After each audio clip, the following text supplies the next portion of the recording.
Morning. Hello students, good morning. हम विशेषण पढ़ रहे थे, तो विशेषण के अपन ने भेद पढ़ लिए थे सार्वनामिक विशेषण तक। फिर परिमाणवाचक और संख्यावाचक विशेषण में अंतर और सर्वनाम और सार्वनामिक विशेषण में अंतर पढ़ लिए थे। फिर अपन ने ये भी पढ़ लिया था परिविशेषण किसे कहते हैं। अब है विशेषण की अवस्थाएं। तो इनमें देखो, विशेषण, जब विशेषण का प्रयोग तुलना करने के लिए किया जाता है तो विशेष मतलब एक दूसरे से कि तुम तो उससे सर्वोत्तम हो, ये सर्वश्रेष्ठ है, ये मतलब है ना। तो इन तीन अवस्था में बढ़ जाते हैं, जैसे मूलावस्था, उत्तरावस्था और उत्तमावस्था।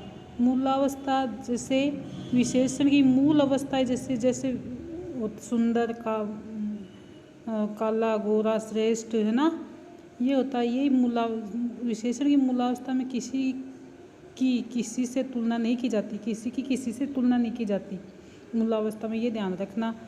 जैसे मनीषा सुंदर है ना, मनीषा क्या है, सुंदर है, ये पाठ श्रेष्ठ है, तो ये हो गई मूलावस्था। तो उत्तरावस्था वो होती है, दो संज्ञा या सर्वनामों के बीच तुलना करने के लिए विशेषण का जो रूप प्रयुक्त होता है उसे विशेषण की उत्तरावस्था कहते हैं। जैसे मनीषा उससे सुंदरतर है, तो इसमें देखो तर आ जाएगा ना, आप ये देखना तर आ जाएगा, तो वहाँ पे उत्तमावस्था होती है। जैसे तो क्या है बताया, मनीषा उससे मतलब मनीषा किससे, दूसरी लड़की से भी सुंदरतर है ना। और उत्तमावस्था में आ जाता है तुलना करते समय जब किसी संज्ञा या सर्वनाम को सबसे अच्छा या सबसे बुरा दिखाना हो, उसे विशेषण की उत्तमावस्था कहते हैं। जैसे मनीषा सबसे सुंदर की जगह सुंदरतम है, सबसे सुंदर है, क्या तो सबसे आ जाएगा या सुंदरतम आ जाएगा, सबसे सुंदर आ जाएगा क्या, तो क्या सुंदरतम आ जाएगा। तो इसमें ये ध्यान रखना, ये पाठ श्रेष्ठतम है, तो ये तम आ गया, तो उत्तरावस्था में तर आएगा और उत्तमावस्था में तम आएगा, ये ध्यान में रखना। और मूलावस्था में वैसा का वैसा ही रहता है, मतलब किसी को तुलना नहीं की जाती पर उसको श्रेष्ठ बताया जाता है।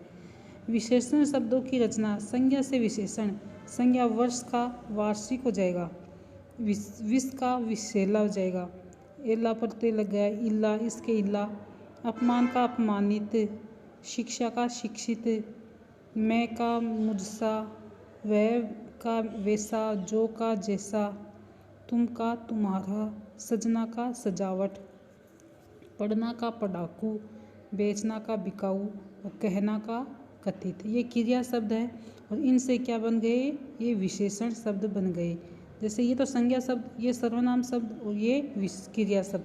संज्ञा जैसे वर्ष का क्या बन गया, वार्षिक, विष का विशेला, अपमान का अपमानित, शिक्षा का शिक्षित, ये इनसे विशेषण बन गए। अब है संज्ञा या सर्वनाम की विशेषता बताने वाले शब्दों को विशेषण कहते हैं। विशेषण के चार भेद होते हैं, गुणवाचक, संख्यावाचक, परिमाणवाचक, सार्वनामिक विशेषण। अब है निम्नलिखित विशेषण भेदों के गलत उदाहरण पर क्रॉस का निशान लगाओ। तो इसमें देखो, कै का गुणवाचक विशेषण अस्वस्थ है, सुंदर भी है, गंदी भी है, ताकतवर भी है, और 30 नहीं है, 30 क्या हो गया, संख्यावाचक विशेषण। तो 30 पे आप गोला लगाइए। संख्यावाचक विशेषण सारे, मतलब जो संख्यावाचक नहीं है ना उन पे, तो अनेक, सारे, 5, 10, तो ये तो संख्यावाचक है, मतलब ये अनिश्चित हो गया, ये निश्चयवाचक हो गया, ये अनिश्चयवाचक हो गया, वह नहीं है तो वह पे क्रॉस लगाओ। परिमाणवाचक बहुत, कम, 2 किलो, 5 लीटर, रंगीला, रंगीला पे क्रॉस लगाओ। सार्वनामिक विशेषण उसे, उसके, वह, यह, कथित नहीं है, कथित पे क्रॉस लगाओ। तो ये आपके विशेषण के भेदों, जो विशेषण मतलब सार्वनामिक नहीं है तो उस पर गोला क्रॉस लगाओ। परिमाणवाचक नहीं है तो उस पर क्रॉस, तो पहले में क्या हो जाएगा 30 पे क्रॉस लगाना है, दूसरे में वह पे, तीसरे में रंगीला पे, चौथे पर कथित पर लगाना है। अब है जो शब्द संज्ञा, अब क्वेश्चन है अपना कोष्टक में सही शब्द चुनकर वाक्य पूरे कीजिए, है ना।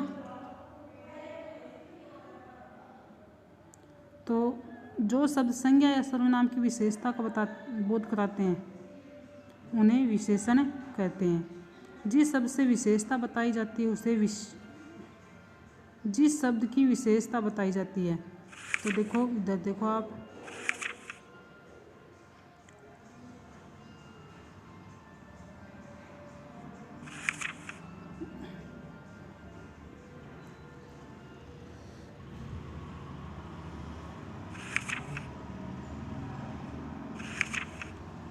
ऐसे करो आज 1 तक ही कर लो ये, और ये आप इनको पढ़ना और समझना है कि विशेषण की भी अवस्थाएं होती हैं, 3 अवस्थाएं होती हैं, मूलावस्था, उत्तरावस्था, उत्तमावस्था।